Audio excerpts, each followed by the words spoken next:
Hey everyone, and welcome back to my channel. So today's video is going to be a couple of life updates, some non-bookish and bookish updates, as well as our March wrap up. We have said goodbye to March a couple of days ago. I hope you guys have had a really good March overall, both in personal life and also just with your reading goals. I hope everyone had a beautiful March. March is personally my favorite month of the year, so I'm actually so sad to see it come and go. It's my birth month, it's my mother's birth month, it's my aunt's, there's a bunch of my cousins who were born in March. There's a lot of people in general who were born in March in my personal life, and in general, I've just always loved the month, not only because it's my birth month, but it's the start of a new season, and I love springtime, so I'm so excited. I am fighting for my life with the pollen though. So as you can see, I have on my glasses. I do not have much makeup on because my eyes are super itchy and watery, and I'll probably have to edit this video like 9,000 times because I'm pretty sure I'm gonna sneeze every 2 seconds. So we push through regardless. And with that, I still love spring. Do I love the pollen? Absolutely not. Who does? But this past March was a bit of a chaotic month for me. So a couple of, I guess my biggest singular life update that kind of affected everything else. The week of my birthday on St. Patrick's Day, which would have been 4 days before my birthday, I got in a car accident, and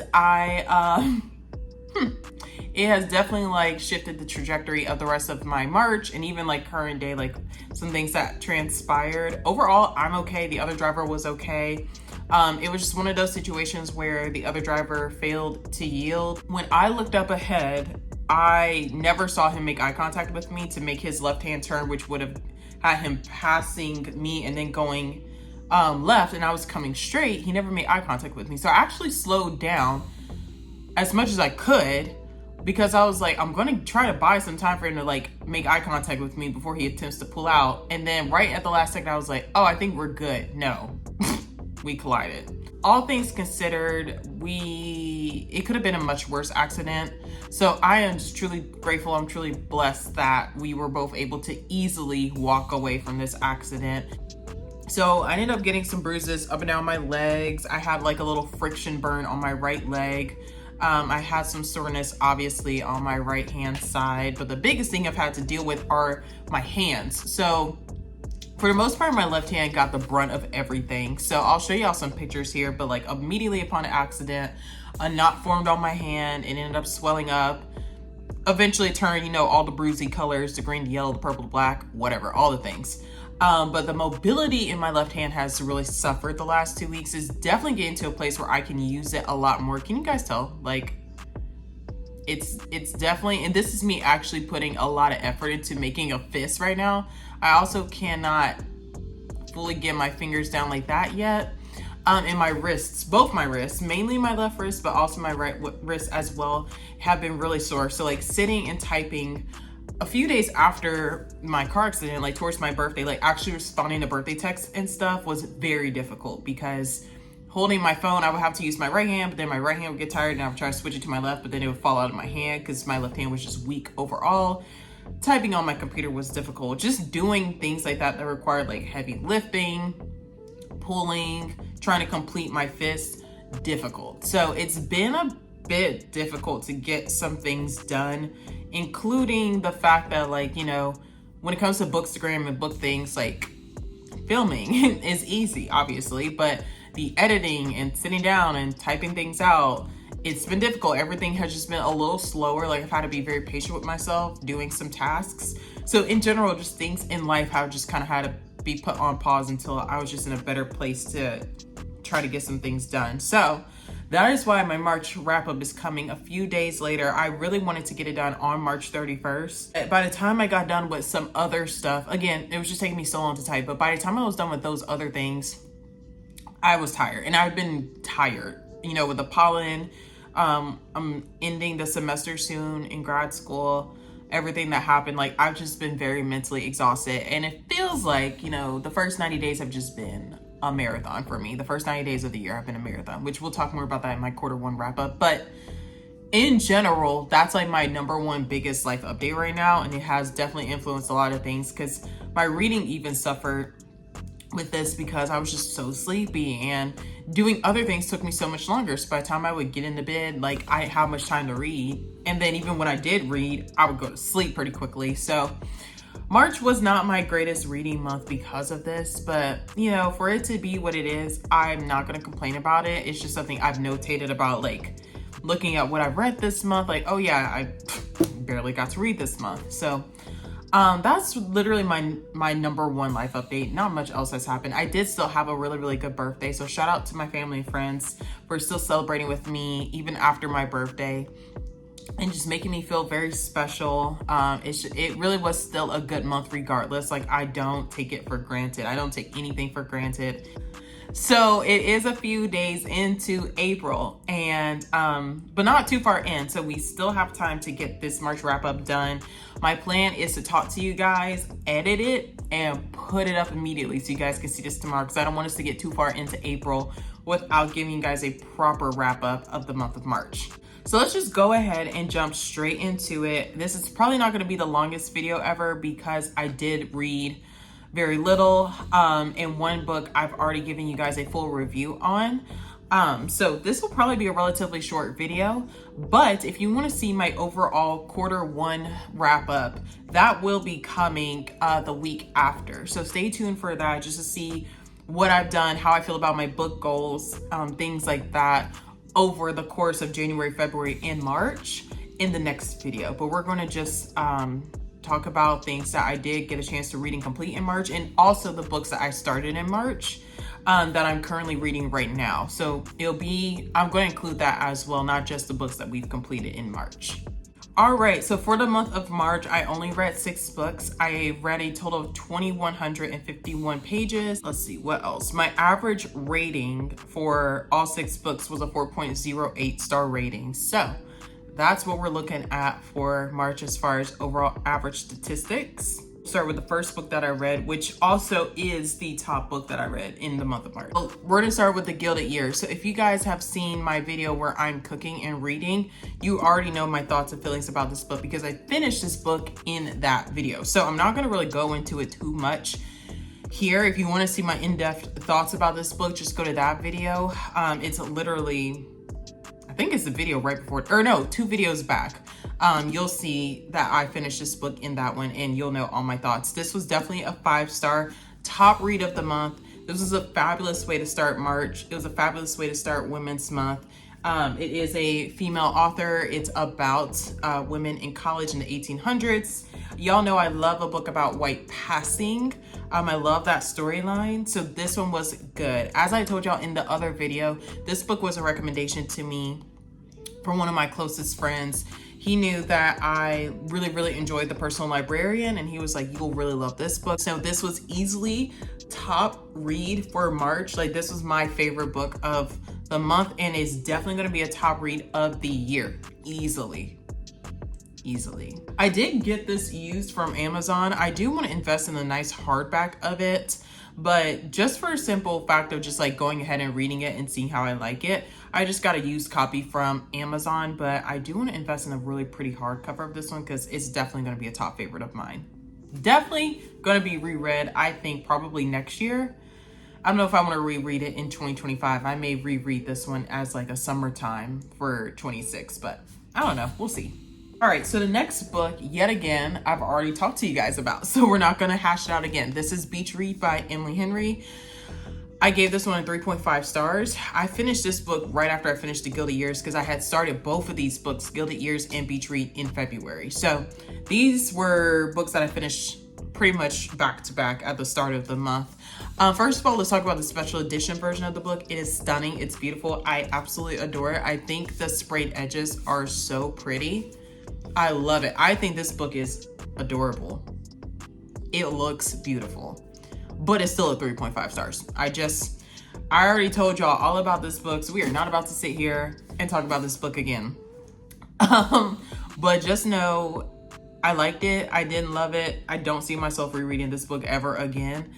I'm really contemplating keeping this book. It's such a beautiful book, so I really want to keep it, but I wonder, if somebody else would enjoy it more than me. I would probably give this one away to somebody else, just because though it's a pretty book, like in general, it's a book that I'll probably never touch ever again.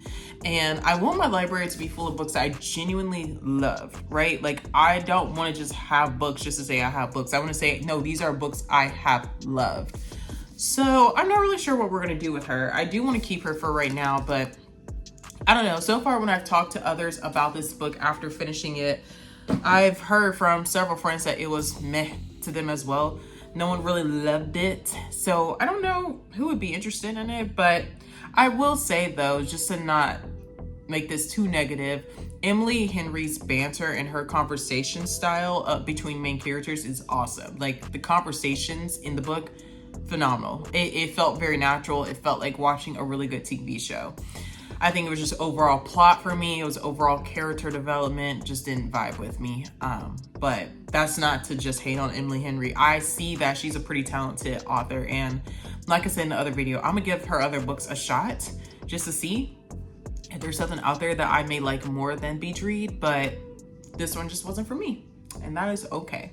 Okay, so next I have Tomorrow and Tomorrow and Tomorrow by Gabrielle Zevin. So the only reason I read this book and bought this book was because I was going to be using this as a topic for a paper that I'm writing, or wrote rather, in a class this semester centering around young adulthood development. And when I was looking at potential books to write about, this one was one that came up that I did not own, but I had in my wish list to read. So I was like, well, this is a good opportunity to knock a book off of my TBR. Knocking two birds out with one stone. I can write about it. I can use this for my paper, and it can come off my TBR. So I went ahead and purchased it, read it. I think, first of all, the cover is so cool. And the back of it, everything about it is so freaking cool. I really love the look of this book. I'm telling y'all. I've said it before and I say it again. I judge books by their cover. Give me a pretty cover and I'm probably gonna buy it. I gave this one a 4.0 stars solid, okay? I really like this way more than I like Beach Read. This was the book I read immediately after. And I do think timing of books plays into how I feel about books. I don't know if that's the case with you guys, but I can definitely tell that's the case with me. Timing is a big thing. So this book is centering around two childhood best friends, Sam and Sadie. They bond over their mutual love of video games at a children's hospital. And this story really just details their journey together, you know, through all the hardships of growing up. But what makes it so special is both Sam and Sadie have two completely different upbringings, and though they keep each other in their lives for the most part, as y'all will read, and that's not spoiling anything at all, that's a part of the book, you know, they have to learn how to navigate life in completely different ways. And this book really highlights, you know, how society is very ableist because Sam has a disability, and just the difficulties and struggles he has to deal with simply because he's disabled, right? It has nothing to do with other things. He has so many barriers, and he has to explain this to Sadie, you know, how different life is for him versus she, who is able-bodied. And then they also cover different things such as being minorities, you know, having different cultural upbringings, and also having mixed cultural upbringings, because they also have another best friend, Marks, who is, if I remember correctly, he's Asian American and white and Jewish, I believe. I think I'm getting one of them mixed up, but they all have different cultural identities, and they even struggle with feeling included in each part of who they are as a person. And so it just deals with where you fit in society, how to fit in, how to not fit in, why, you know, why is society like this? They tackle some really big societal issues in a really, really cool way. I wasn't the hugest fan of the end of the book. I see why it is the end of the book. I just didn't love it too much. I feel like the way the book tied itself up at the end, which is not something I personally wish would have been the case, but I can understand it. And therefore, I think that's why I gave it a 4 and not a 4.5. Because I genuinely really enjoyed this book. I just feel as though the ending could have been different, but that's just a subjective opinion that has nothing to do with the writing of the author. That's just, you know how sometimes when you read a book, you kind of think like, oh, this would be a cool way to end a book. I think I was just thinking of a different way it could have ended. And when it didn't, I was like, oh, but it didn't make it bad. It's just, I think, and it's something that I've heard other people say as well, it could have ended differently, and that would have been so cool to see, but all is well. You know, I've read reviews after finishing this book about how people were annoyed with the main characters, but I do think we have to be very careful, because it's cool to not like certain characters in books. There's plenty of books I've read that I do not like these characters, right? But sometimes I have to stop and take a look at what is the point of the book, what is the author's vision, and am I supposed to love the character? Am I supposed to love every single person I ever read about? No, actually, they're supposed to be villains. They're supposed to be growing pains. You're supposed to be irritable sometimes with people, and I think Sam and Sadie both got under my skin a lot in this book. But it's because it's a coming of age. It's a growing up book. It's them having to confront their own immaturities, or in some cases, they don't. And this showcases that. And you wouldn't feel that or understand those lessons in the book if you just love them so. You know, like you gotta be irritable with them, like, Sam, do better. Sadie, do better. But I thought this book was awesome. I really enjoyed it. I would really like to reread this book. I think it'll be like next year's fall read, maybe, potentially. There are so many books that I want to read, but this book is something I genuinely would love to give another shot at a different time in life and see how I feel about it. But yeah, this was a Jimmy Fallon book club pick. This is really cool, really entertaining. I don't know, I just really like this book. I would highly recommend reading this book. If you're looking for overt themes of romance, you're not gonna get it out of that book, but you are gonna get themes of family, friendship, cultural identity, societal problems, things like that. So if you enjoy reading that in a fictional setting, you'll like this book. Now let's move on to Before I Let Go by Kennedy Ryan. So I know I am super late. I feel like a lot of Black women reading this probably will gasp when they realize I'm just not reading this book, guys. I know, I'm super late. This book came out 3 years ago and everybody was talking about it, okay? 3 years ago, I was really finding my footing again with reading in general. I think I've told y'all and touched on this a little bit before, but I was an avid reader as a little kid, all the way up until high schoolish. And then late high school, early college, I really became distant to reading. Obviously, I had to read in college for school, but like for funsies, it just wasn't happening anymore. And then upon, coming out of college, it just wasn't a part of my life. So it just wasn't something to easily jump back into, if you will. Like life had just changed so much by then.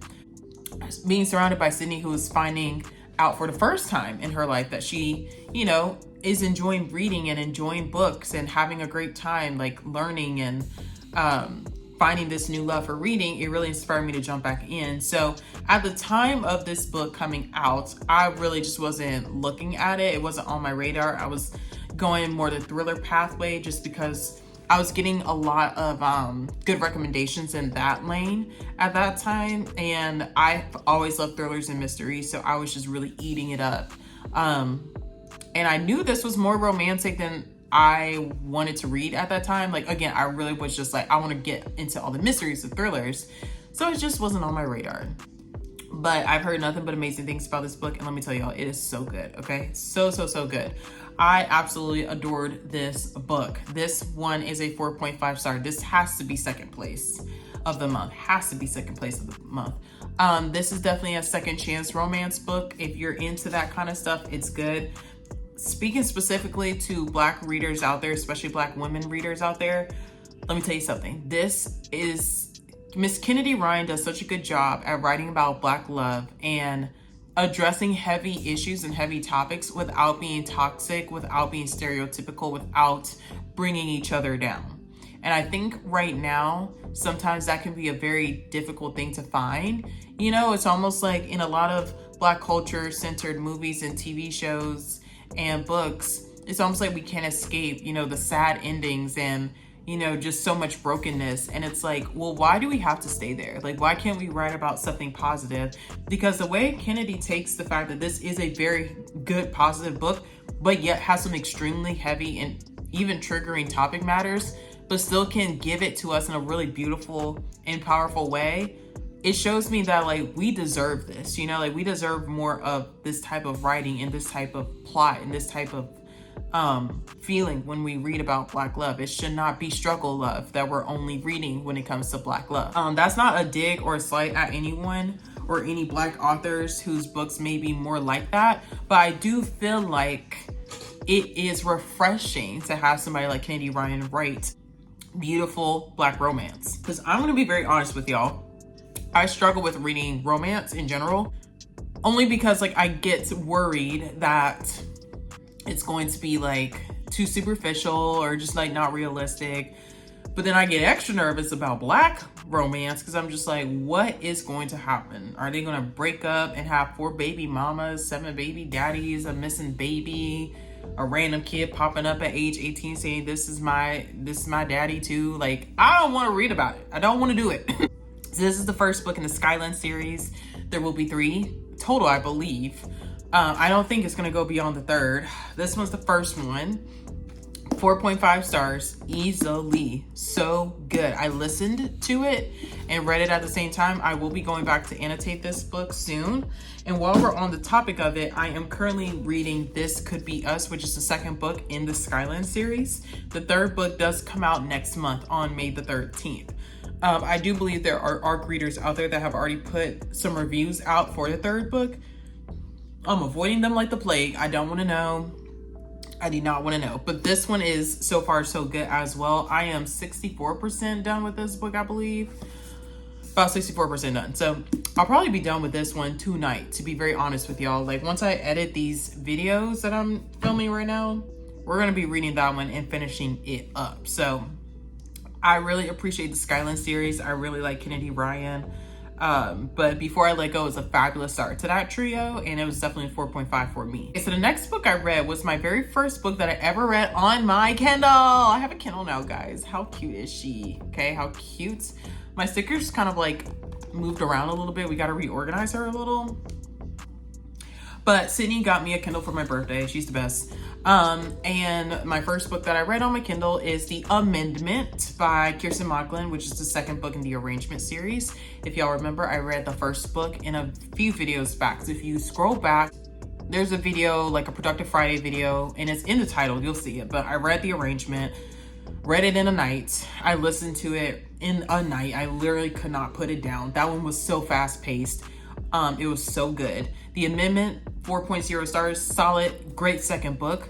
That one didn't have as many plot twists as the first book, but now that I'm currently reading the 3rd book of this trio as well, I am seeing that the 2nd book really served to give us a steady backdrop of what is to come. So it gave us a moment to slow down just a little bit, learn a little bit more about the characters, see what happened at the end of The Arrangement, because it picks right back up from the end of The Arrangement. But it set a really good tone for The Atonement. And The Atonement is fast, okay? It's giving Tom and Jerry. We are cat and mouse chasing, okay? It's good, okay? It's so good. In fact, let me see how far I am into The Atonement while we're talking about it, because I'm pretty sure between not Before I Let Go, This Could Be Us and Atonement, those 2 books will probably be done over the weekend. Yeah, I'm 69% in with this one. So I have 31% more to go. Yeah. And it's like, when I start reading this book, I'm reading like chapters on chapters on chapters. So you can't just read like 2 pages. Like, no, you've got to read. I've lost a lot of sleep the last few days reading that book, okay? It's one of those. So the final book I want to talk about took the entire month to read. And I actually listened to it. I didn't have the physical book of it, but it's The 100-Year-Old Man Who Climbed Out the Window and Disappeared. Let me tell you, it was so cute. I gave this one 3.5 stars. Nothing bad about it. It was just so cute. It was a good mindless read, good palate cleanser. I feel like I needed a good little chuckle. It's not everyone's cup of tea. I feel like if I had the book, like a physical of it, I probably would not have loved it as much as I loved listening to it, because the narrator was awesome. Like, he was so good. It's so cute. It's about this old man. It's his 100th birthday at the start of the book. And the city's about to throw him like this big old party. And he's like, yeah, no, I'm not having it. Like, y'all are not finna have me sitting in a nursing home and telling me I'm cool. I want to go do something, because he's in a nursing home. And, it really, it's funny, but it also sheds some light on just how sometimes old people can feel like their independence is getting stripped from them when they're, in assisted living facilities or where they're getting older. And he feels like that. He can tell like he's about to get stripped of all of his independence, because he also is a functioning alcoholic. And he's like, they don't even let me drink alcohol in here. So he literally climbs out the window and disappears on the morning of his birthday. In fact, it's like an hour before his birthday, because it's like the clock says like it's an hour before party time, and he literally jumps out and he goes on this wild adventure. He's just traveling along, making friends. But then as you're reading about his journey in present day, you're also bouncing back to his past and you're learning about his entire life, which I think is so cute and cool, because when you think about it, someone that's lived 100 years has seen a lot. So you're going through the different presidencies that he saw, the different careers he saw, his friends before some of them have passed away, you know, before they could hit even their 90s or 80s. Just different fun adventures. And some of these adventures you just are laughing like, oh my gosh, this is how he's the way he is. And it's so funny. It's so lighthearted. It's so cute. Like, that was such a good palate cleanser book. So yeah, guys, that's what I read in March. So like I said, average 4.08 stars for the month. All things considered, I'm pretty impressed with what I read. Like I said, my top read was The Gilded Years. I would say my least favorite read of the month would have to be Beach Read by Emily Henry. Though that one and The 100-Year-Old Man book are both 3.5 stars, I simply enjoyed The 100-Year-Old Man book more. Beach Read to me was just a miss, and maybe partially that's my fault for putting a lot of, I think I put some high expectations for the book in my own head because it's such a hyped book and Emily Henry's such a hyped author. But for me, it just wasn't it. It just wasn't my vibe, and that's totally cool. So yeah, so currently, like I said, I'm reading This Could Be Us by Kennedy Ryan. I'm finishing up The Atonement, which is going to be the final book in the Arrangement series. I'm also listening to Dune on Libby. I've already watched the movie. I was waiting for the book to become available, but the audiobook became available first. I've been listening to that. I think I'm about 50% done with that one too. So those 3 books are probably going to be my first 3 completions of April, and then we'll dive into some other stuff. Not really sure what the vibe is right now. But yeah, I think that is it for today's video. I hope you guys have a fabulous day, and I will see you guys in the next one. Bye.